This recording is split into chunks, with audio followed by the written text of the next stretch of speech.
Então, boa noite a todos os nossos companheiros, administradores aí do nosso grupo de estudos, né?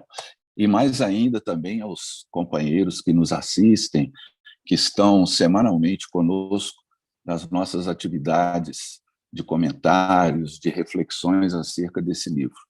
No nosso capítulo, que é o capítulo 10, a gente pretendeu fazer uma coisa mais um pouco panorâmica, porque é um capítulo muito interessante, principalmente quando se vai tratar de Malvina, né? Mas vamos começar de uma forma serena, como serena foi a forma pela qual Manuel Filomeno de Miranda inicia esse capítulo. Ele vai falar que ele estava sob a copa de uma velha árvore e observava, ao amanhecer, os tarefeiros encarnados chegando à instituição espírita, que aquela caravana de socorro, presidida por Francisco Spinelli, estava abrigada. Então, ele começa a perceber a chegada daqueles companheiros, uns dirigindo para os atendimentos fraternos, outros para as salas de passes, outros para as atividades sociais, administrativas, etc. Então, foi tomando uma forma em que ele vai fazer uma comparação interessante, dizendo que essa situação do amanhecer era bem diferente daquela noite em que eles participaram de uma reunião mediúnica, no qual houve a comunicação de diversas entidades e teve, então, a oportunidade do trabalho ser levado a efeito de maneira positiva. Então, ele percebe, o Manuel Filomeno, que aquela comunidade tanto atendia, evidentemente, aos encarnados como aos desencarnados. Para ele classificou como se fosse uma colmeia de amor, em que essas atividades se ajustavam aos objetivos do bem. E vai dizer também de um aspecto que toda casa espírita séria, toda casa espírita que trabalha com o denodo nas suas objetivações para o supremo bem, ela é considerada para os espíritos que fazem suas tarefas na crosta terrestre como se fosse um posto de socorro, em que esse grupo de espíritos que fazem essa jornada, eles, quando operam em determinada cidade, eles necessitam também de ter uma base, uma representação do plano espiritual em que eles possam se refazer desse tipo de atividade, mesmo porque eles têm esses recursos para comunicação direta com o plano espiritual, principalmente no caso em questão. Muito bem. Nesse contexto de observação, Manuel Filomeno vai iniciar um interessante diálogo com Gracindo, que é o mentor da comunidade espírita, né, onde o grupo estava abrigado, e vai conversar com Gracindo. Ele faz uma coisa interessante, uma observação, dizendo o do bom humor contagiante que o mentor da instituição estava naquela situação, naquele momento. Então, ele conversa com Gracindo, dizendo que ele estava assim, bastante surpreso com o carinho e atenção que são dispensados a Malvina por parte dos benfeitores espirituais e também pelos integrantes daquela caravana que Spinelli está presidindo. Apesar de ser frágil fisicamente, ele comenta com Gracinda, né? Manuel Filomeno comenta que durante a atividade mediúnica ela se agiganta, ou se agigantou naquele momento, e se mostrou uma tarefeira assim, de bastantes possibilidades ao atender mediunicamente, principalmente aquela entidade Ibne, que já sabemos que ocorreu com ela no capítulo passado. Então, Gracindo vai responder a Manuel Filomeno que a Malvina ela foi preparada anteriormente, né, para a atual encarnação, para esta atividade que ela estava exercendo no momento, com essas características. inclusive para ser a médium encarregada de todo o planejamento e a estruturação da implantação da comunidade onde hoje ela exerce essa potencialidade que ela traz. E esse tipo de planejamento que a gente está vendo aqui, da preparação da médium para esse tipo de tarefa, isso acontece com a maioria dos médiuns e da casa espírita também. Há sempre um planejamento que engendra determinados processos que vão desaguar no bom funcionamento da casa espírita.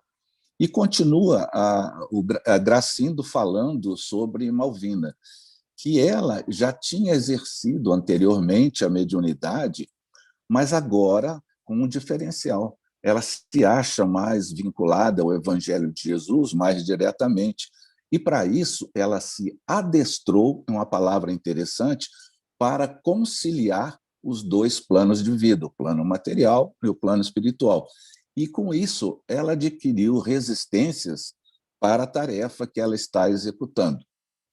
E diz ainda o mentor da comunidade, disciplinada no cumprimento dos roteiros traçados pelos mentores para bem executar sua tarefa, ela optou por reencarnar na forma feminina, de modo que ela pudesse exercer a sua tarefa mediúnica num sentido mais maternal para acolher aquelas criaturas, aqueles desconhecidos com maior ternura. Então, quando se fala na questão que ela foi disciplinada, logo nos vem à mente aquele célebre conselho de Emmanuel para Chico Xavier, né, das condições necessárias para a realização de um bom serviço na esfera mediúnica. Disciplina, disciplina e disciplina. Mas tem um trecho interessante que eu peguei aqui, de Camilo, psicografado por José Raul Teixeira, em que ele vai falar, vou permitir me ler um pouquinho, as disciplinas para os servidores da mediunidade têm o sabor da reestruturação cotidiana, disciplina no pensar, procurando nortear os próprios produtos do psiquismo, sem tormenta, mas com decisão de corrigir-se aos poucos. Disciplina no falar, encarecendo a importância de falar o que seja conveniente à sã doutrina, conforme propõe Paulo de Tarso. Disciplina no relacionamento pessoal, espalhando fraternidade, exercitando desapego, respeitando as diferenças alheias. Disciplina das funções genésicas, buscando pôr luz nos impulsos da intimidade, sem repressão, mas com maturidade para que eles não sejam geradores de tormentos, de culpas, de comprometimentos infelizes, francamente desnecessários. Disciplina no comer e no beber, para que seu comer e beber não sejam motivos de escândalo. Disciplina, por fim, para que signifique integração consciente com a vida plena, vibrando no entendimento de que o mundo é bendita escola, onde essas disciplinas representam as cátedras, os conteúdos capazes de guardar a alma aos páramos da redenção anelada, conquistada gradualmente. Camilo está no Desafios da Mediunidade. Muito bem. Continua falando o benfeitor espiritual, Gracindo, que desde cedo Malvina via e ouvia os espíritos, principalmente os zombeteiros. É interessante isso, né? Todo início do processo mediúnico há sempre um chamamento por parte, principalmente dos zombeteiros, né? Apesar da proteção dos mentores. E com a vivência católica que ela possuía durante a sua infância, ela treinou a mente e o coração na mensagem de Jesus e também de alguns santos que a fascinavam. Após muitas dificuldades, inclusive ela vai mencionar aqui o benfeitor, no caso, né? Uma quase obsessão que Malvina foi portadora. Ela dedicou-se à mediunidade inspirada por espíritos nobres, né? Convivendo também com alguns médios e, com isso, percebendo e entendendo as ciladas e desafios advindos do passado, inimigos do bem, aos quais faziam-na sofrer. Essa questão das ciladas e dos desafios, a gente vai lembrar aqui uma situação que Joana fala, né? Que a gente deve orar, os trabalhadores de Jesus, né? Orar e confiar, alegrando-nos quando sob chuva de calhaus e sorrindo quando jornadeando sobre cardos, deixando pegadas de dor e de júbilo pelo caminho, porque após essas consequências desse processo, dessa caminhada, após essa máxima cilada dos maus, retornou Jesus triunfante, conforme prometera. Então, para a gente analisar o percurso que Jesus, que o cimo da situação que ele atinge foi o Gólgota, mas, ao mesmo tempo que o Gólgota significa a sua desencarnação física, ao mesmo tempo, espiritualmente falando, é o processo da acesse, a sua ascensão. Então, isso é muito interessante. Isso foi Joana de Ângeles, lá no Centro Espírita Caminho da Redenção, 30 de março de 2010. Mas, em determinado momento, que estava conversando Manuel Filomeno com o Gracindo, ambos veem Malvina passar lentamente, com certa dificuldade no caminhar, indo em direção à sua sala de atendimento. E, nesse momento, Manuel Filomeno ele é invadido por uma sensação de respeito e de emoção ao ver aquela senhora, naquela situação, caminhando com aqueles passos mais trôpegos, em direção à sua tarefa que ela não abdicara, mesmo sobre essas dificuldades. E a gente vai lembrar, eu estou me recordando agora, do livro da Sueli Testemunhos de Chico Xavier, que Emmanuel, através de Chico, numa carta, fala que começar é fácil, continuar é difícil, agora chegar ao fim é crucificar-se. Então, essa é a trajetória de todo aquele que se propõe a querer melhorar. E, nesse momento, Manuel Filomeno, tomado com essa emoção por Malvina, né, ele vai pensar nesse carinho, nesse respeito pela tarefa dela. Então, Gracindo dá uma outra informação interessante, que os guias espirituais de Malvina investiram, ou seja, se abdicaram durante 120 anos de ascensão das suas necessidades pessoais, de elevação, para ficarem próximos a ela até o momento da conclusão da sua tarefa missionária.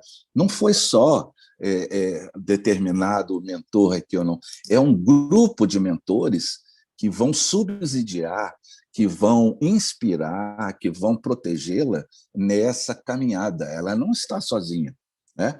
Mas o interessante é essa possibilidade dessas entidades abrirem mão desse tempo que eles poderiam ter com eles próprios para atender uma atividade maior. Muito bem. E o mentor Gracindo vai falar que no movimento espírita há uma incompreensão do que seja a tarefa mediúnica, porque a tarefa mediúnica ela tem um viés também de um calvário. Por quê? Porque devido ao passado moral do próprio instrumento mediúnico e pela necessidade de servir de ponte, porque a ponte pressupõe ligação com dois planos. E, vibratoriamente, o médium também ele é suscetível dessas influências de ambos os planos. Então, o conselho do Gracindo foi com relação à incompreensão no movimento espírita com relação à mediunidade. E fala que também, nos dias atuais, essas distrações e as licenças morais são portas abertas à indisciplina e ao fracasso. Maiores comentários a gente pode perceber no livro Os Mensageiros, que tem lá os médiums falidos, os esclarecedores falidos, os palestrantes falidos, cada um dando a sua contribuição aonde foi que eles se perderam. E isso cai exatamente nisso que o Gracindo estava falando. Então, Manuel Filomeno pergunta, em função dessa emoção que ele estava com a Malvina, ele pergunta a Gracindo se não era justo que se pudesse poupar a médium um pouquinho só. Mas a resposta dos benfeitores, elas são precisas. E o mentor respondeu, sim, seria justo, sim, que ela pudesse descansar um pouco. Porém, o mérito só se adquire através do esforço que se envida para cumprir os desejos, mesmo que com os joelhos desconjuntados. Isso está lá em Hebreus, capítulo 12, versículos 12 também. Portanto, tornai a levantar as mãos cansadas e os joelhos fraquejados, e fazei veredas direitas para os vossos pés, para que o que manqueja não se desvie inteiramente, antes seja sarado. Muito bem. Quando Manuel Filomeno de Miranda olha Malvina mais detidamente, ele percebe que tinha uma entidade muito nobre, um generoso amigo espiritual, aplicando-lhe o prana, uns passes, para minorar o sofrimento dela. Porque ali estava uma heroína, mesmo num corpo frágil, que nem sempre atendendo aos modelos de padrão da beleza física, mas se dedicada ao trabalho constante e silencioso no bem. Finalizando esse diálogo, Gracindo vai acrescentar, ela sabe que inimigos odientos do Senhor a perseguirão até o final da sua vida. Porém, não se preocupa com isso, porque o potencial mediúnico dela é tão grande que ela tem essa conscientização. E ela fala que, para ela, a fama é algo que a desagrada, porque ela é contrário à fama. E vai dizer que o que aborrece mais ela são as pessoas a procurarem por questões triviais e banais. Ela preferia ser ignorada, ao invés do elogio fácil, segundo ela disse. E aí que a gente vai entender, e eu não vou me alongar mais, que Divaldo recebe uma psicografia em Paris a respeito da solidão, a incompreensão que os médiuns experimentam. Mas justamente quando passa por esses processos e vence, é a felicidade do mediunato. Aí é que... Então, sobre Malvina, esse aspecto.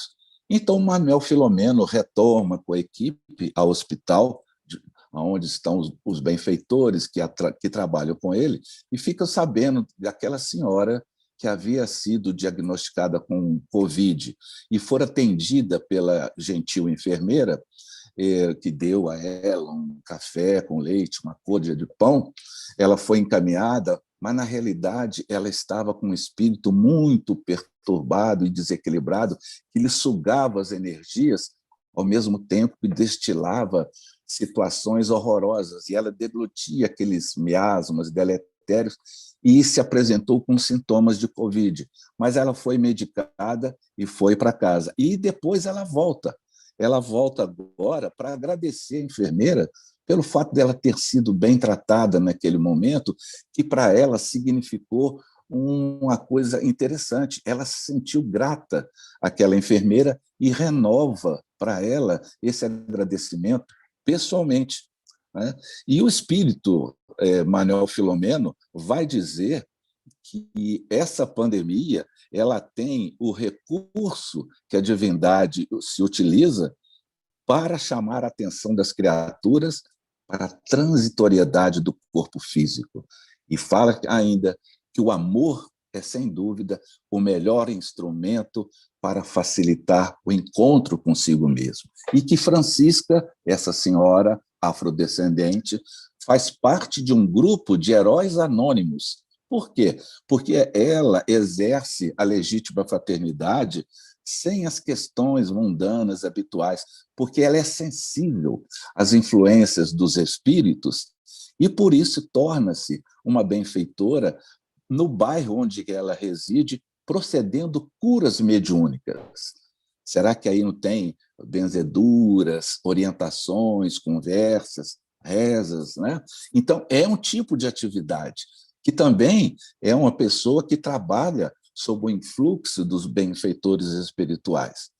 Então, Manuel Filomeno comenta que muitas vidas seriam salvas se os interesses de muitos indivíduos não se circunscrevessem às questões financeiras, do lucro fácil, principalmente nesses momentos tristes que vivemos, onde as pessoas lucram sobre as dores alheias.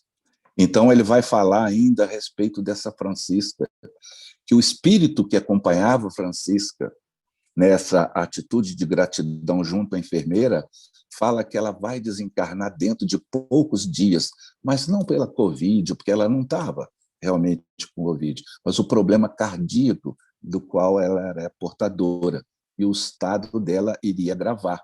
E ela, pressentindo a sua desencarnação, ela vai se despedir dessa enfermeira, e esse encontro das duas é tocado de emoção, porque o sentimento de gratidão dela visa amparar a enfermeira que passa por essas atividades. Perdeu o pai, perdeu o irmão, está com a mãe, e ela tentou o suicídio. Então, ela, de uma forma ou de outra, ela se sente responsável pela enfermeira e diz: quando ela desencarnar, ela vai auxiliá-la espiritualmente. E Francisca vai falar, a enfermeira vai falar: a senhora não sabe do significado da sua vinda neste momento de exaustão e de dor pelo qual estou passando. E Francisca replica: eu sinto que vou morrer, mas lá do céu eu irei cuidar da senhora. Tenha certeza disso. O pai da enfermeira que estava presente essa conversa começa a envolver em fluidos de aflição a enfermeira, e o Alencar, que é esse benfeitor técnico do passe, vai retirá-la, e ela ora agradecida por esse tipo de envolvimento. A prece, termina Manuel Filomeno, é sempre o recurso precioso que deve ser utilizado em qualquer situação. Ninguém está a sós. Tudo é vinculação do amor nas suas múltiplas manifestações. Era esse o resumo que a gente tinha feito. Muito obrigada, Vitor. Muito obrigada mesmo. Nós vamos abrir agora a palavra para a nossa querida Sueli. Estou dando uma olhadinha aqui para ver se a linha dela está no mudo ou não. Está.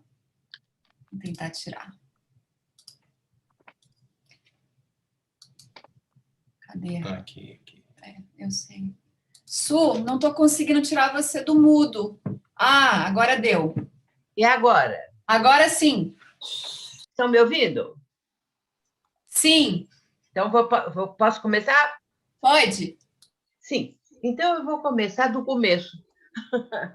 Vamos começar aqui no início, capítulo 10. O amor não cessa. O capítulo inteiro, não é? Está bem dentro do título, e é uma beleza. Mas eu quero conversar com vocês sobre este pequeno trecho que fala da seguinte maneira. Era também referindo-se ao centro espírita, né? Da comunidade espírita. Então, aonde Manuel Filomeno estava naquele momento. Ele vai dizer assim: era também um posto de repouso para grupos espirituais que operavam na cidade, e ali possuíam os recursos de refazimento com aparelhagens especiais para comunicação direta com as organizações do mais alto. É muito importante essa questão da casa espírita ser um pouso de refazimento, de repouso, de socorro também. E é importante falarmos sobre isso, porque essa é uma das finalidades da casa espírita, de favorecer as criaturas nessas necessidades mais prementes quanto à vida física. Mas ele estava dizendo aqui, o Manuel Filomeno de Miranda, não é? Que ali muitas pessoas chegavam para repouso e também grupos espirituais. Nós vamos encontrar nessas obras que mencionam a respeito de casas espíritas essa particularidade de serem um posto de socorro para encarnados e para desencarnados. Então, eu vou contar para vocês um caso que aconteceu com a nossa casa, talvez há talvez 20 anos, mais ou menos, não me lembro bem, depois de mais de 10 anos por aí, que é a nossa casa, a Sociedade Espírita Joana de Ângeles. Foi naquela época em que o avião da TAM, na pista já para pousar, perdendo a condição ali de permanecer na pista, vai tomar outro rumo, descer e cair em cima de um daqueles depósitos da própria TAM. É um avião da TAM. E ali há imediatamente uma explosão e aquele incêndio, né, que vem possibilitando, então, aqui um grande número de pessoas, mais de 100, quase 200 pessoas, desencarnaram ali.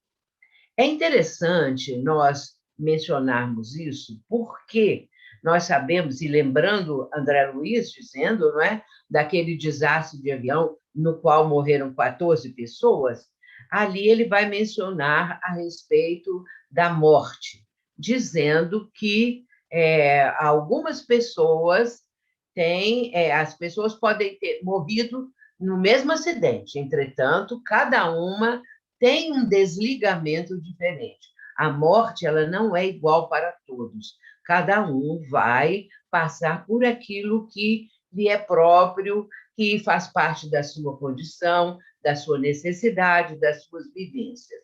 Muito bem, então, isso, me lembrando dessa parte, eu quero contar para vocês que mais ou menos 15 a 16, 17 dias após o desastre com esse avião da TAM, nós estávamos na nossa reunião mediúnica. E, então, a reunião já ia a meio, quando eu vi o meu sogro chegar. O meu sogro é o Schubert, ele é neto de alemães. Então, o sobrenome Schubert é do meu sogro, consequentemente, do meu marido. Muito bem, então, eu vi o meu sogro chegar. O meu sogro é coisa interessante que eu gosto de falar. Ele tem os olhos azuis mais lindos que eu já vi. Então, ele veio lá, apareceu lá no outro extremo da sala, mas nessa parte de espiritual, quando a gente pensa, já está lá. Então, o meu sogro apareceu ali, e eu vendo aqueles olhos lindos, na mesma hora ele já estava do meu lado. E ele disse assim para mim, que ele gostaria que eu atendesse uma pessoa ligada à família dele, que desencarnou no tal avião da TAM. E que essa senhora também, descendente de alemães, eles não se conheceram na atual reencarnação, porém, eles eram ligados há muitos e muitos séculos. Então, que ela desencarnou no avião da TAM. E ela estava, assim, adormecida, numa inconsciência. E ele pediu ao benfeitor da nossa casa, o médico que é o meu mentor, ele pediu permissão para que ela fosse levada e despertasse na nossa casa, na casa de Joana de Ângeles. É claro que houve essa permissão, porque uma senhora que toda a vida dela foi de nobreza no sentido colocado na caridade, na bondade, e então era um espírito que tinha grandes méritos. E aí, imediatamente, enquanto ele já estava falando isso, eu a vi chegar, na companhia de 2 ou 2 enfermeiras que foram ajudando, e ela vinha começando a acordar. E ela não falava, a não ser, ai, meu Deus, ai, meu Deus. Ela ficava só repetindo isso. E, imediatamente, eu dei passividade, e ela vai começar, então, a sua comunicação, porém, ainda chorando, sentindo um sofrimento, pensando na família e falando: ai, meu Deus. O dirigente da reunião, que é o Vitor, esse que acabou de falar, né? Que fez a introdução para nós, o Vitor, ele é o dirigente da nossa reunião. E é claro que ele não sabia o que estava acontecendo, mas ele percebeu que era um espírito muito sofredor e começou a fazer uma prece, a pedir por aquele espírito que ali estava, e ela, aos poucos, foi se acalmando um pouquinho. E ele falou algumas palavras, ele também foi muito intuído, muito inspirado pelos benfeitores da casa, com as palavras que ele ia dizendo, que estavam acalmando, que estavam trazendo para ela assim uma condição de começar a ter um entendimento do que havia acontecido. E em breves minutos ela vai ser levada, já com a consciência de que não estava mais no corpo físico e tinha acontecido a sua desencarnação. E aí ela se retira e meu sogro dá uma comunicação, então, por meu intermédio, claro, para explicar a situação.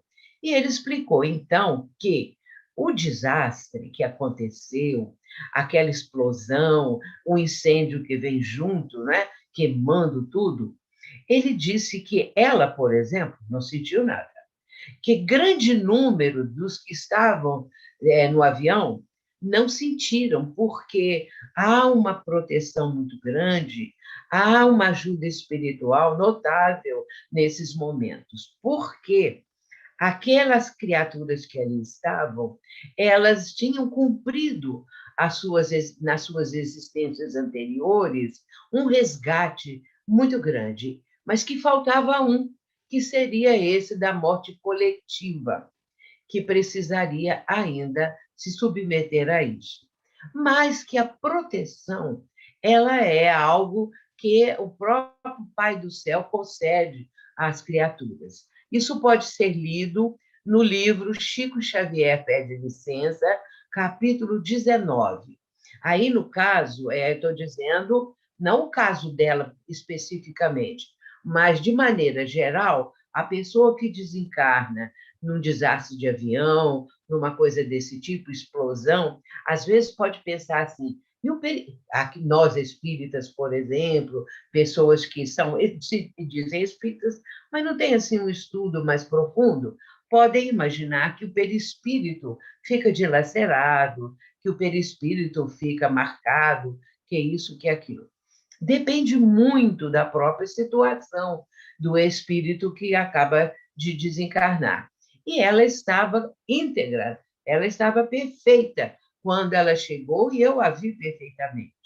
De forma que é preciso que a gente entenda bem como acontece a desencarnação e o conjunto de pessoas ali que desencarnam na mesma hora, no mesmo acidente. É algo extraordinário que Emmanuel explica nesse livro, Chico Xavier Pede Licença, capítulo 19.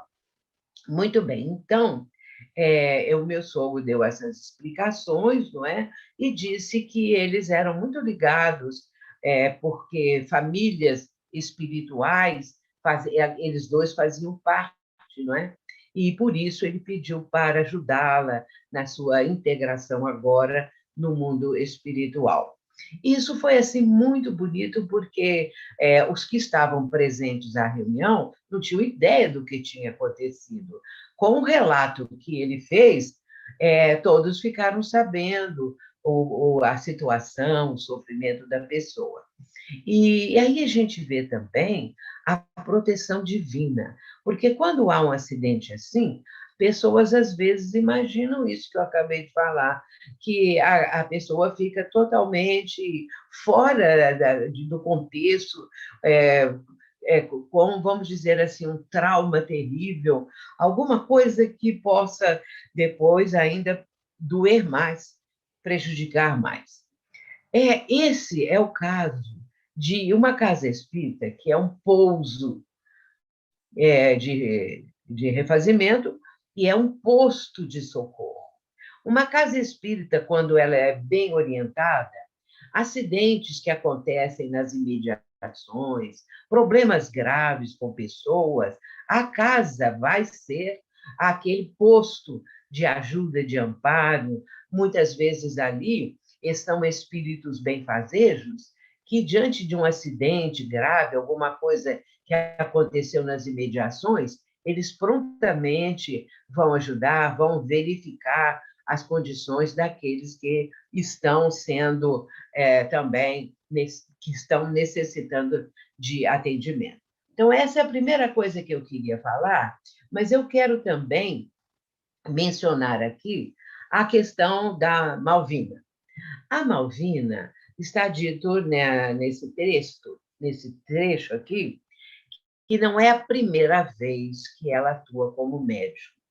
Essa expressão é muito importante, porque no meio espírita, no nosso movimento, há a ideia, por exemplo, que Chico Xavier, na sua reencarnação agora essa, em que ele foi Chico Xavier, foi a primeira vez dele como médium.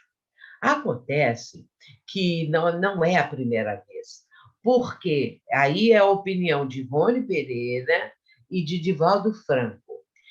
O médium, para chegar no ponto que Chico chegou, no ponto da própria Ivone, no ponto de conhecimento, de evolução desses três, né, e Divaldo, no tocante à mediunidade, eles foram médiums muitas vezes. Porque quem é médium pela primeira vez e reencarna, ele não tem a condição de expressar uma vida de mediunidade, de alguma coisa, como a de Chico Xavier, denotando que é uma mediunidade já amadurecida, uma mediunidade iluminada, uma mediunidade missionária. Para chegar nesse ponto, não poderia ser a primeira, porque também existe aquela ideia que Chico é Kardec, né? Agora já estão achando que ele é também João Evangelista. E eu estou falando isso porque isso está aí. Todo mundo fala para lá e para cá, não é? Verdade. E eu estou querendo mostrar que, tecnicamente, não é? O médium, pela primeira vez, ele vai começar encarnado, né? Reencarnando, ele vai começar do começo. Ele não vai começar no ápice. Ele não vai começar lá na sua escala maior, mais adiantada. Então, é isto que a gente precisa entender. Então, a mediunidade, ela vai sendo trabalhada. E no caso da Malvina também. Ela também foi trabalhando a sua faculdade. Aos poucos, para chegar onde chegou, ela já estava amadurecida quanto a isso. E outro ponto também que eu queria mencionar é que ela preferiu a forma feminina, ela preferiu reencarnar, não como feminina, a forma feminina. Porque também, no trabalho de atendimento aos espíritos comunicantes, ela os recebia como se fossem filhos, como se fossem pessoas queridas. E eu quero dizer a vocês que no meu trabalho de desobsessão, que eu exerço há anos e anos, décadas, eu sempre procurei tratar os espíritos comunicantes tendo em vista esse tipo de vibração. São pessoas que eu preciso amar, que eu preciso... Porque o meu mentor, ele diz o seguinte: o obsessor mais endurecido, com mais raiva, que fala as coisas mais terríveis contra as pessoas que o maltrataram na reencarnação anterior, são aqueles que mais sofrem. São os espíritos que mais estão sofrendo. Por isso o ódio é tão grande, a raiva é uma forma de externar o sofrimento que está dentro deles. Por isso que eu sempre compreendi isso e procurei fazer esse tipo de atendimento, com muita compaixão dessas criaturas, e por mais que eles externam raiva, ódio, vontade de vingar, mais a gente os entende como pessoas, espíritos necessitados da nossa compaixão, do nosso carinho, do nosso amor. Não é?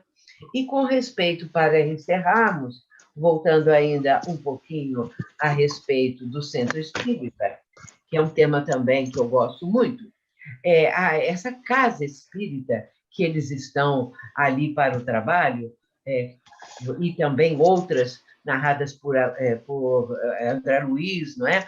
E outras obras também de Manuel Filomeno, essas casas espíritas que já estão assim estruturadas, que já têm uma folha de serviço mais, vamos dizer, constante e também servindo de exemplo, essas casas elas têm uma condição que foi a estruturação desde o começo, quando a casa foi fundada, aqueles que são os fundadores não vieram por acaso, todos com uma programação, não é? Então, essa casa ela precisa ser edificada sobre a rocha, como diz Jesus, que a casa edificada sobre a rocha podem vir todas as tempestades, todas as ventanias, a fúria da ventania, pode vir tudo, que a casa permanece porque ela está sobre a rocha. E que rocha?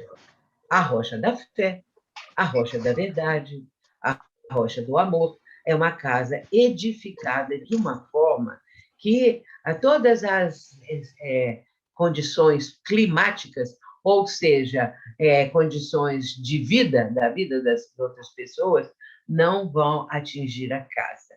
Por isso que, quando começam investidas das trevas, é preciso orar muito, porque elas se interessam pelas casas para fazer com que elas fechem as portas.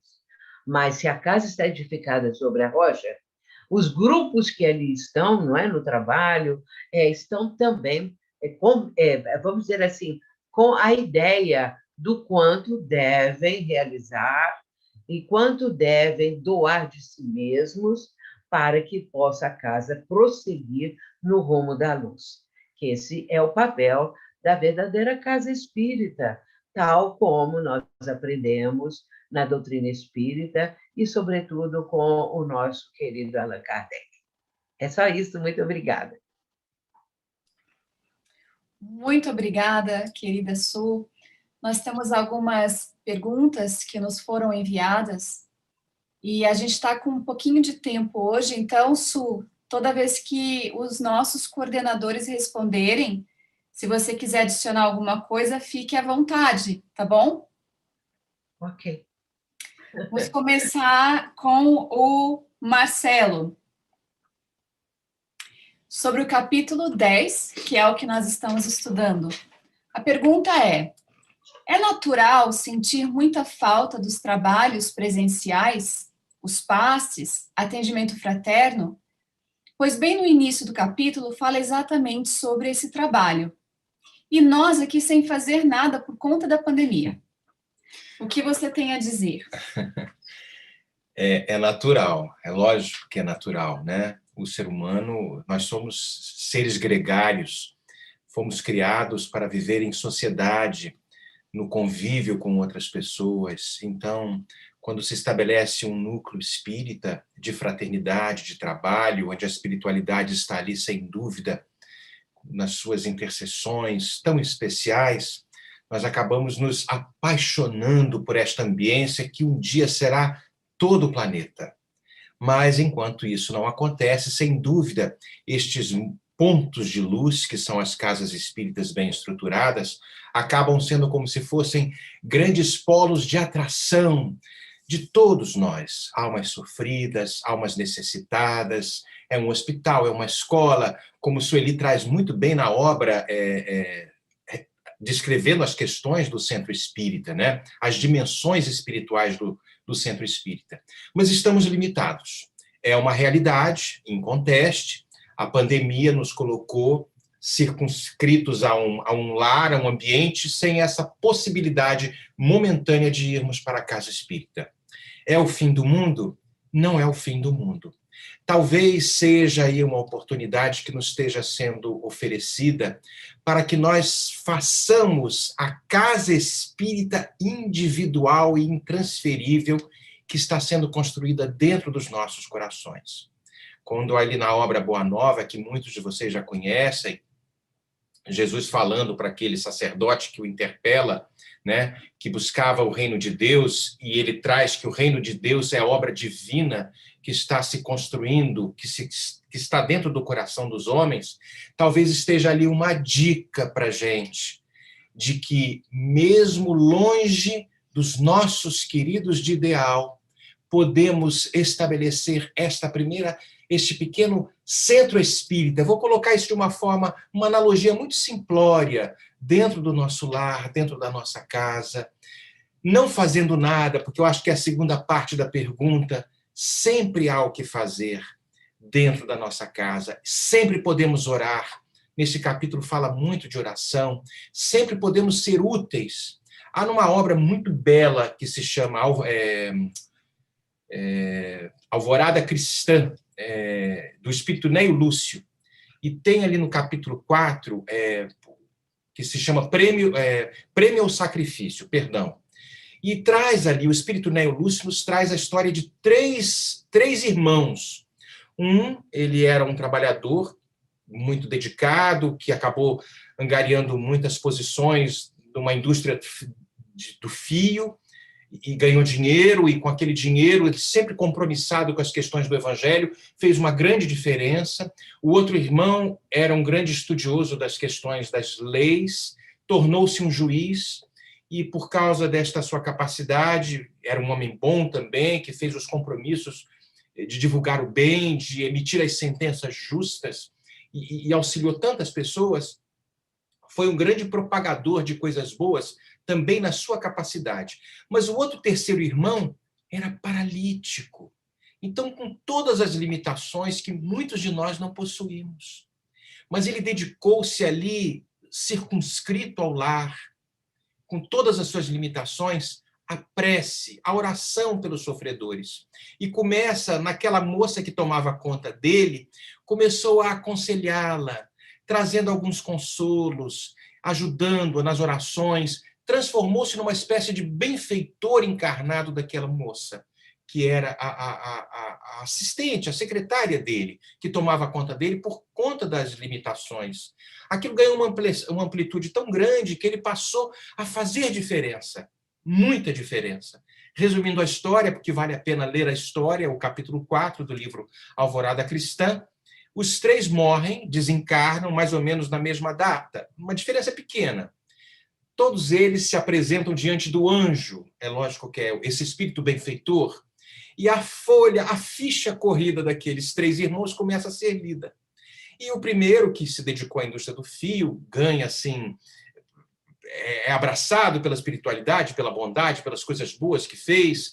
O juiz também é abraçado pela espiritualidade, porque como ele foi realmente fiel aos compromissos, mas quando abre-se a folha de serviço, o livro pequenino daquele rapaz paralítico, que aparentemente não podia fazer nada, uma grande luz se irradiou, significando dizer, ele deu do que era do mais precioso, ele doou-se de si mesmo. E o espírito Neio Lúcio fala que, na verdade, é muito fácil nós fazermos caridade botando a mão no bolso, entregando dinheiro. Essa talvez seja a caridade mais fácil de se fazer. Lógico que ela é fundamental, mas a caridade do doar-se é algo que realmente se destaca. Ele, então, ocupou uma posição muito superior aos dois irmãos, comandando outros do ponto de vista de bondade, de assessoramento num plano espiritual. Por que eu contei essa história toda? Sempre há trabalho a ser feito. Você citou aí na pergunta a questão dos passes, as questões, aqui nós não estamos fazendo nada. Lógico que pode-se fazer alguma coisa. Lembremos-nos do Evangelho de Mateus, no capítulo 5. E o capítulo 5 tem ali as bem-aventuranças, mas quando pula ali para o versículo 13, versículo 13 e versículo 14, Mateus nos fala o que o Cristo nos falou, o Cristo nos trouxe. Vós sois a luz do mundo, vós sois o sal da terra. Nós todos somos a luz do mundo, se quisermos. Somos o sal da terra, aquilo que dá sabor ao ambiente que estamos circunscritos. Então, momentaneamente, a gente não está indo para o centro, mas nós estamos fazendo de uma forma, uma analogia bem simplória, quem sabe o nosso lar, uma pequena casa espírita. Ninguém vai receber espírito na casa, não, pelo amor de Deus. Quando eu falo isso, transformemos o nosso lar nesse ambiente de fraternidade, de paz, de bondade. Fazei de mim instrumento de sua paz. Foi a fala do nosso querido Francisco de Assis. Então, sejamos nós também, no nosso lar, impedidos de irmos ao centro espírita, porque somos responsáveis, não queremos ser vetores de transmissão do vírus, mas fazendo a diferença, porque todos nós podemos fazer a diferença onde quer que estejamos. O maior centro espírita que existe não está circunscrito àquele ambiente que a gente vai semanalmente, 2, 3 vezes por semana. O maior centro espírita que existe é o coração do homem. Quando eu falo o homem da mulher, entendeu? Transformando-se naquele que um dia será verdadeiramente o sal da terra e a luz do mundo. Jesus é muito comentado, mas é tão pouco vivido. Talvez seja a hora de nós arregaçarmos a manga e vivermos Jesus onde quer que nós estejamos. Quer falar alguma coisa, Su? Eu não, estou extasiada ouvindo ele. Falou tão bem. Obrigada. Obrigado, Su. Queridos, só um comentário rapidinho antes de chamar a Jussara, que vai responder a próxima pergunta que tinha sido feita ao longo da semana para nós, é que houveram algumas correções na obra. Nós estamos vendo aqui os comentários no chat, queríamos dizer que Gumercindo, ele é o companheiro encarnado e Gracindo desencarnado. Em breve, alguns dias, a errata da obra vai estar disponível no site da Livraria Leal. Quando estiver, nós vamos anunciar nos grupos de WhatsApp. Quem estiver no grupo vai receber essa informação. E caso não esteja, até a semana que vem a gente anuncia também para todos que estão conectados aqui, tá bom? A gente queria só trazer esse esclarecimento para que todos tenham essa informação aqui já, pronto. Tá bom? Para continuar a leitura. Nós enviamos também algumas correções que foram feitas na obra já para os companheiros que estão no grupo do WhatsApp. Quem tem a versão Kindle e quem tem a versão da Apple iBook, esses ajustes foram feitos automaticamente a partir da Leal Publisher. Nós fizemos essas mudanças, então se você tem a obra, já deve ter entrado ali automaticamente. Quem ainda não fez, na área do ajustes, no Kindle especificamente, está lá. A gente queria somente deixar bem claro que se for feita uma atualização, é possível que você perca as anotações e os highlights que foram feitos na obra original, tá bom? Então, fica aqui só a dica para vocês que estão lendo e acompanhando no lar. Vamos convidar a Jussara agora para responder a pergunta que foi feita. Jussara, o que o mentor quis dizer com faculdade mediúnica é um tesouro que os ladrões espirituais desejam roubar. Poderia explicar melhor a que ele se refere e como isso se dá?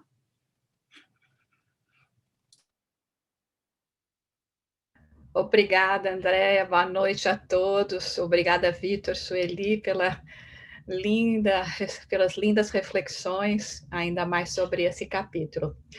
Então, aqui a pergunta veio a respeito de mediunidade. Mediunidade é um assunto que eu adoro conversar também, viu, Sueli?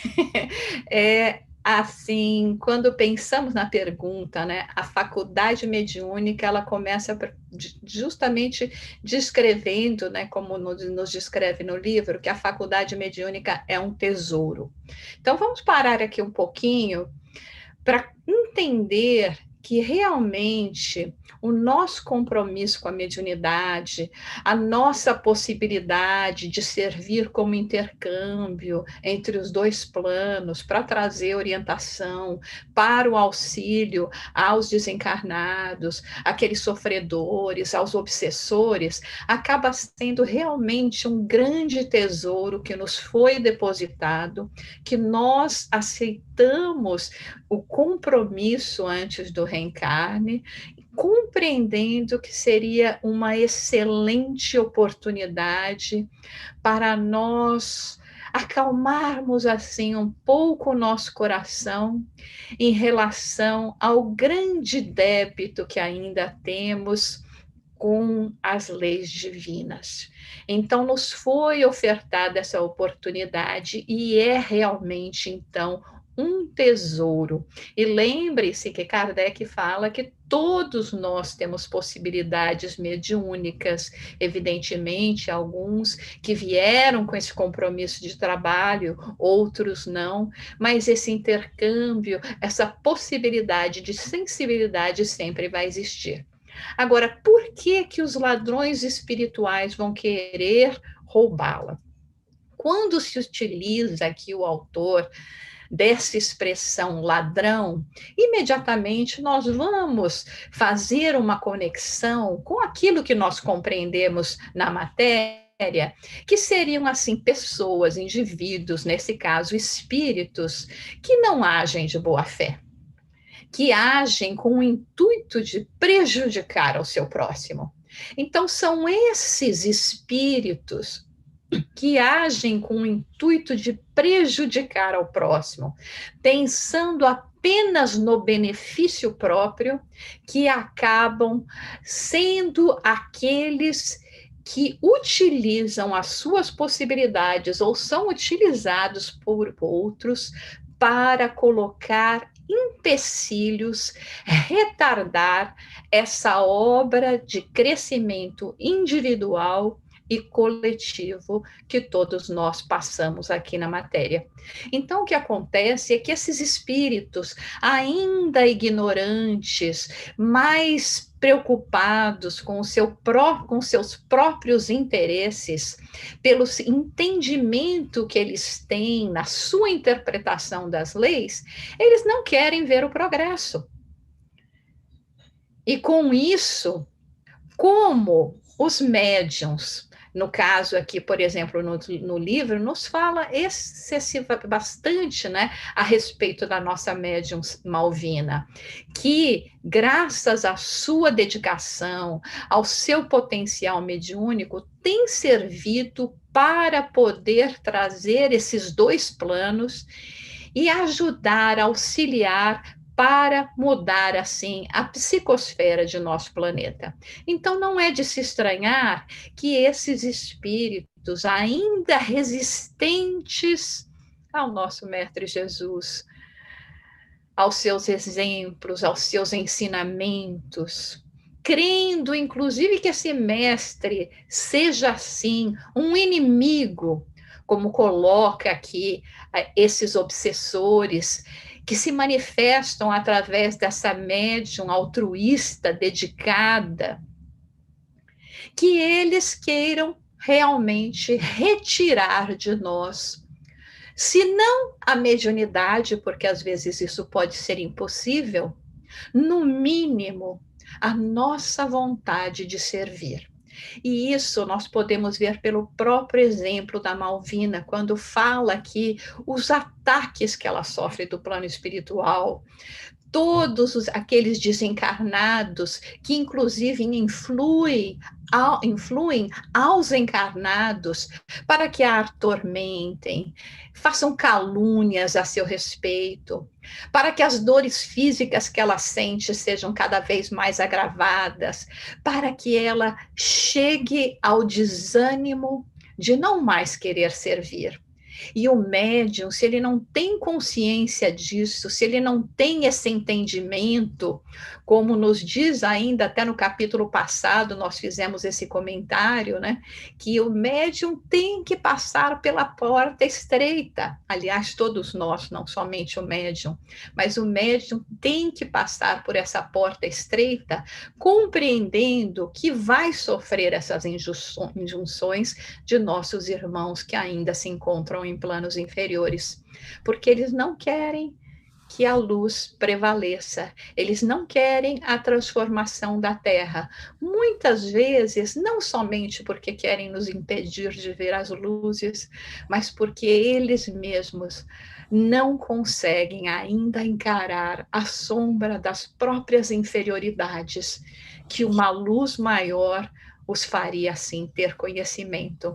Então, por isso, é que os médiuns, e nós fazemos um apelo para todos nós aqui, médiuns, não médiuns, ostensivos, não ostensivos, que nós tenhamos firmeza, que estamos atravessando tempos muito difíceis, obstáculos dificílimos, ataques, como nos fala justamente nessa obra, porque não querem mais que Deus, que Jesus sejam louvados como devem ser louvados.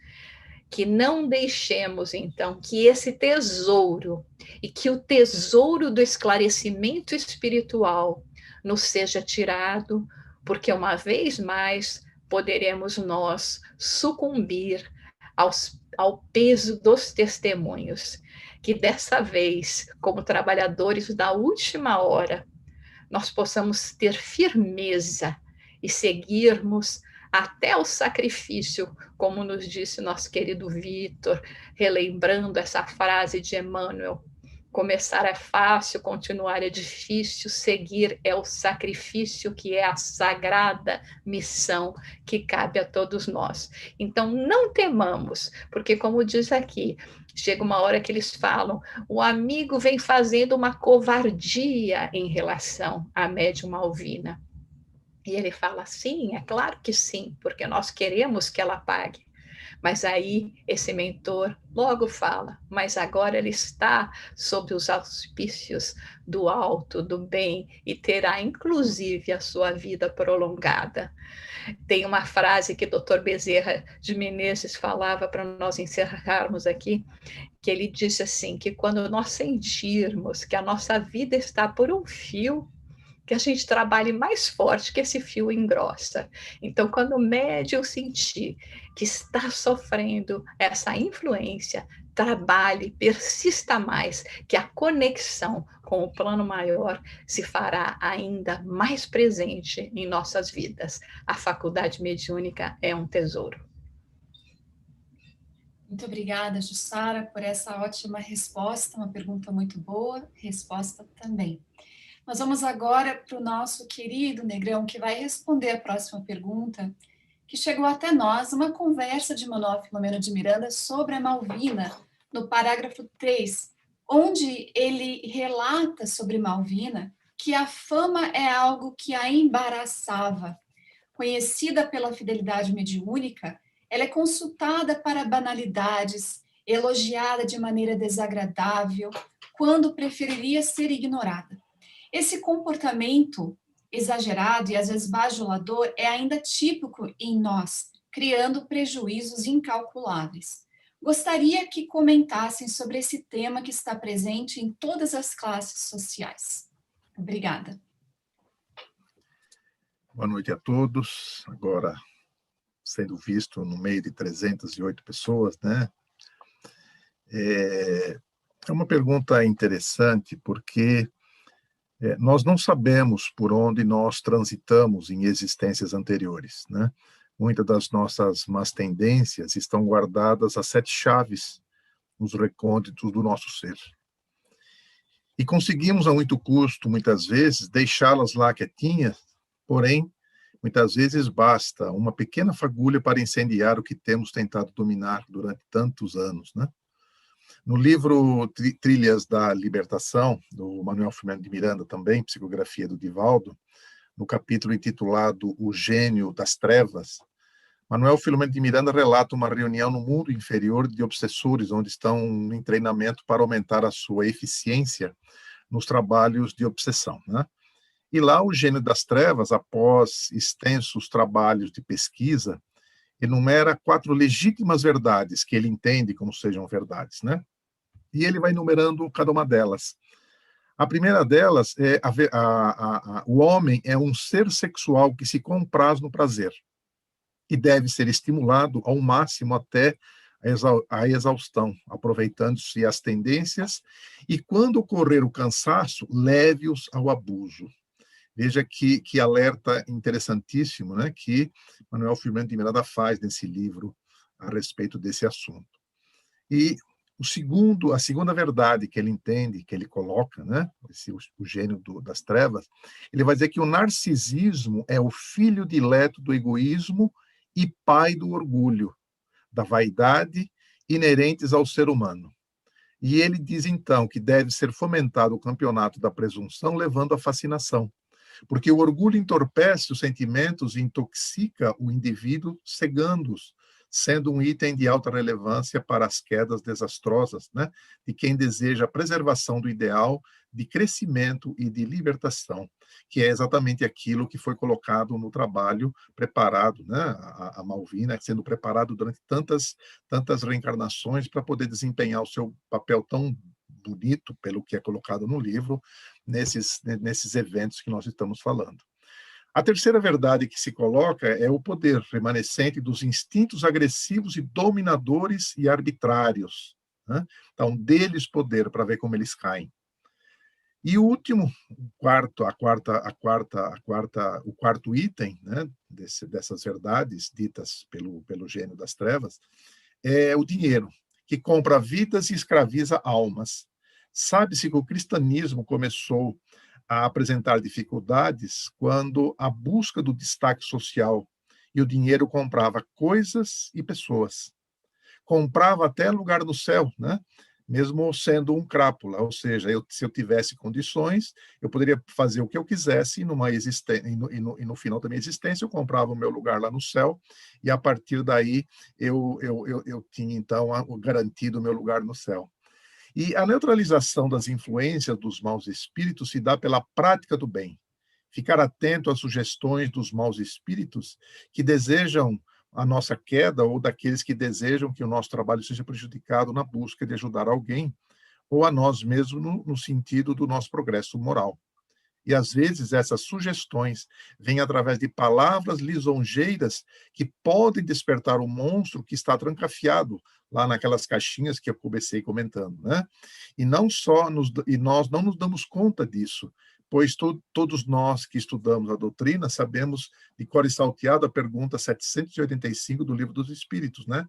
Que diz, qual o maior obstáculo ao progresso? E a resposta é o orgulho e o egoísmo. Refiro-me ao progresso moral, porquanto o intelectual se efetua sempre. E aí segue a resposta, né? Eu peguei esse ponto especificamente para que a gente possa, então, perceber o risco que tem nós despertarmos o orgulho. E muitas vezes o orgulho ele é despertado por palavras que nos são colocadas por pessoas que também têm os seus interesses. Nós não sabemos o que está por trás de cada pessoa quando ela faz os seus comentários, né? Portanto, é necessário que estejamos sempre atentos sobre como nos chegam essas palavras de lisonja, de elogios, né? Temos sim que reconhecer o trabalho que desenvolvemos, seja para o próximo, seja para nós mesmos, na busca da extinção do homem velho. E aqui nós estamos falando do homem velho, né? O homem no sentido humanidade, não o homem no gênero masculino, né? Que habita em nós, pois caso contrário, para nós não termos uma falsa modéstia também, porque eu tenho que ter discernimento e autocrítica bem apurados, né, para podermos identificar os sinais dessas iscas que nos são atiradas e que nós não as engolamos, né? Então, eu acho que é importante que nós, nesta reflexão, através da pergunta que permitiu essa reflexão, que nós tenhamos essa visão de que muitas vezes uma palavra, como foi dito agora há pouco também, espíritos que desejam que hajam dificuldades, que hajam problemas, que criem-se dificuldades para um trabalhador, e eles conseguem identificar que lá no fundo, ainda existe um resquício de orgulho ali, e isso vai ser atiçado, né? E a gente pode, nesse momento, começar a uma derrocada, como nós vemos, assim, infelizmente, dentro do movimento espírita, irmãos e irmãs, né, que começam tão bem a sua tarefa e aos poucos vão se perdendo em função desse endeusamento que acaba acontecendo e a sua tarefa, muitas vezes, ela é interrompida ou desviada para outros caminhos que não são os melhores, nem para eles, nem para aqueles que o seguem, né? Então, eu acho que essa era a reflexão que eu gostaria de fazer a respeito dessa pergunta, e obrigado pela oportunidade. Maravilha, obrigada, Marcos. E aí nós temos mais a pergunta que chegou até nós, para a nossa querida Angie, nossa Ângela, que é a seguinte: me chama a atenção o fato de pessoas que estão com a possibilidade de salvar vidas através dos medicamentos, muitas vezes até me faz acreditar que já usaram os medicamentos, porque muitos deles foram acometidos pelo Covid-19 e sobreviveram, mas insistem em não usar nos pacientes, porque talvez o internamento na UTI geraria maiores ganhos. Por que as pessoas têm que pagar com a desencarnação no lugar destes que sobreviveram, destes que estão com comportamentos tão perversos? Por que estes? Andy. Bom, boa noite, meus amigos. Essa é uma pergunta reflexiva, né? É uma pergunta que já traz uma reflexão implícita nela. E para que a gente possa tentar buscar um entendimento para essa colocação, nós também gostaríamos de convidar os amigos para que nós possamos partir de uma reflexão que nos foi trazida no capítulo anterior, quando aquele espírito foi atendido, aquele espírito que se intitulava chefe, né, o chefe de uma equipe, foi atendido naquela reunião mediúnica, e ele dizia que ali ele se reunia com um propósito bastante específico, e ele dizia que estava ali presente, ele tinha trazido aqueles que ele considerava os seus melhores companheiros, e que ele tinha o propósito ali de produzir algumas atuações que ele mesmo intitulou de bizarras, né? E quando ele traz, e quando segue aquele processo de atendimento, nós vamos vendo que aquele espírito vai denotando toda uma série de ideias, uma série de posicionamentos, em que ele trazia carregado na alma um desejo muito forte que o fazia acreditar que ele estava praticando um bem. Então, aí nós vemos naquele momento como é a nossa capacidade, a capacidade humana de praticar o mal em nome de um bem. Ao momento em que ele diz lá, quando é relatado, que ele dizia que estamos buscando o holocausto, quando recentemente declaramos a guerra total contra Jesus e o judaísmo.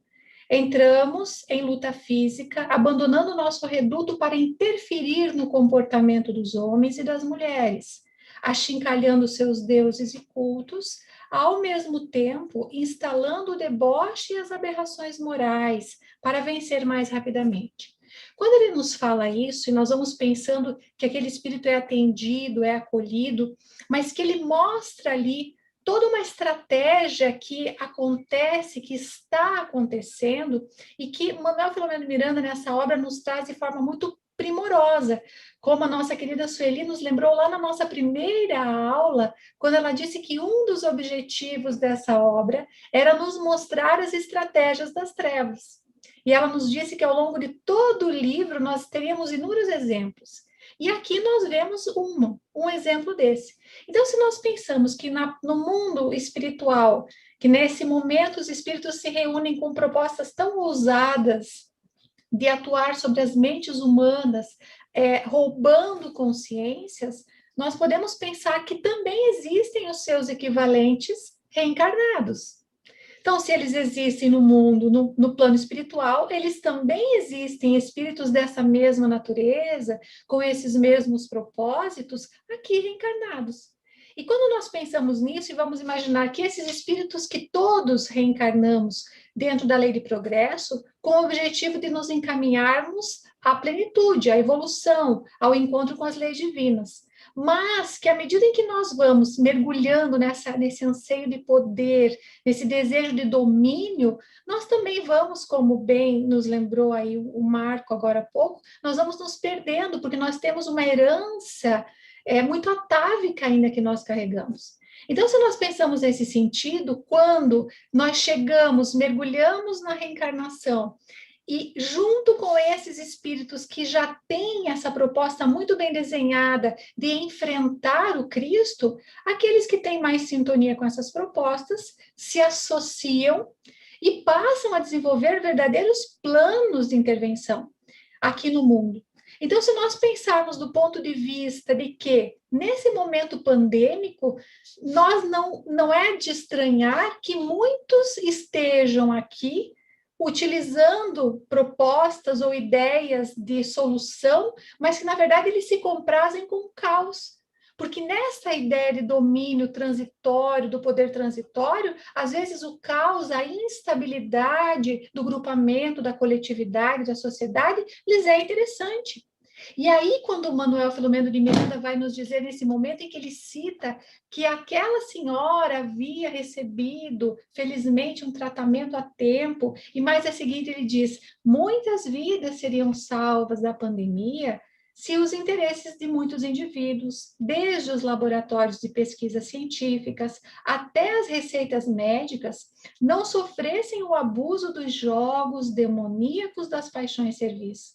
Quando nós vemos o benfeitor nos falando isso, e aí nós podemos pensar, lembrando que esse livro está carregado de informações acerca das estratégias das trevas, nós podemos pensar que aqui também esse livro não é uma imposição dos benfeitores sobre ideias que nós tenhamos que ter, mas ele é um livro que nos traz algumas revelações, que se nós estivermos abertos para recebê-las, talvez nós possamos ampliar o nosso raciocínio sobre uma série de, como Manuel Filomeno de Miranda diz no próximo parágrafo, esta é uma batalha oculta, se referindo àquilo que acontecia. Então, isso que acontece no âmbito dessa exploração de mentes que querem ganhar, ter poder, mesmo diante do sofrimento humano, essa é uma batalha oculta, diz ele, de efeitos danosos para a sociedade, inclusive pelo desinteresse pelas vidas serem salvas ou não, em razão do dinheiro fácil, dos lucros exorbitantes e criminosos. Então, aqui nessa pergunta, quando foi colocado que talvez muitos se utilizem daquilo que é tido como possíveis alternativas para tratar a doença em si, mas outros tantos trabalham em outra direção, outros tantos talvez desejem que isso se estenda.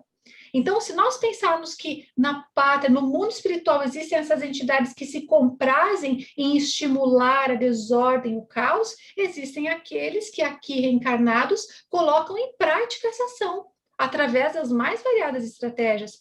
E segue o Filomeno de Miranda dizendo, a pandemia da Covid-19 no Brasil e em outros países tem sido vítima da obstinada campanha da exploração das massas, e até mesmo de alguns ditos benfeitores que são proprietários dos laboratórios de pesquisas e produção de vacinas e de medicamentos curativos. Nesse sentido, o ser humano, com as suas nobres exceções, é vítima desditosa do poder a que aspiram e no qual estertoram e desencarnam, vitimados por essa fatalidade para a qual não há exceção. Ou seja, nós podemos também tomar essas colocações do benfeitor como essas fraternas orientações que eles nos oferecem, mas lembrando sempre que os benfeitores nada nos impõem, eles não violentam as nossas consciências, mas da mesma maneira que a 18 de abril de 1857 foi trazido à lume toda a revelação do mundo espiritual, mas até hoje nós temos inúmeros irmãos que não acreditam, que não acham que isso é uma realidade, nós também podemos olhar toda essa obra e ver todas as orientações que os benfeitores trazem aqui e não acreditarmos em nenhuma delas, porque isso é da lei de liberdade. O nosso livre-arbítrio nos permite assim agir. Então, penso que são orientações fraternas dos nossos benfeitores, mas que cabe à nossa capacidade individual de escolha em acatá-las, aceitá-las ou não. Muito, muito obrigada, Edi, querida. Nós temos tempinho para mais uma pergunta, que vai para a nossa querida Gisele, e a pergunta é: na página 150, há informação de que o genitor da enfermeira é afastado dela e que, em razão de sua aproximação, ela sentia uma significativa angústia. Pergunta: poderíamos dizer que, quando estamos angustiados por nenhuma razão, a causa provável seja espiritual? A prece seria o mecanismo suficiente nesses casos para que a entidade seja atendida? Boa noite. Eu não aguentei ficar longe de vocês. Terminamos ali a live do primeiro dia da Semana da Cultura Espírita e eu corri para cá. Então, de fato, nós estudando a respeito da mediunidade, sabemos que precisamos conhecer o que vem de nós e o que não vem de nós nessas situações. Porque o médium é como uma antena parabólica que capta as sensações e os fluidos com mais facilidade. Então, muitas vezes, ele muda de humor repentinamente, ele, de repente, deixa de gostar de alguma pessoa por alguns momentos, sem explicação nenhuma, sente uma angústia, tem uma premonição sem saber identificar exatamente o que é, e normalmente, sim, é decorrente de uma influência espiritual. Então, nesses momentos, o médium que é um médium educado, digamos assim, aquele que fez os estudos das obras básicas, que fez todo o processo, está fazendo, né, de autoconhecimento, que é para a vida toda, sabe se é seu ou se não é. Então, quando vem uma angústia que a gente diz, entre aspas, do nada, sem justificativa, que a gente pare e possa fazer essa interreflexão, né? Será que é algo meu? Será que é algo externo? Para poder se portar de forma adequada. E sempre o remédio é a oração. É o recurso que nós podemos utilizar independentemente do lugar em que estivermos, independentemente da religião que tivermos, se acreditarmos ou não na existência dos espíritos, porque eu acho curioso até que algumas pessoas falam assim, eu não acredito em espírito, mas eu prefiro nem falar nisso, né? Porque vai que... Então, a oração é um mecanismo eficiente para que a gente possa entrar em comunhão com os benfeitores e pedir socorro, pedir auxílio, para que essas sensações possam passar e se desmanchando, e a entidade ser atendida.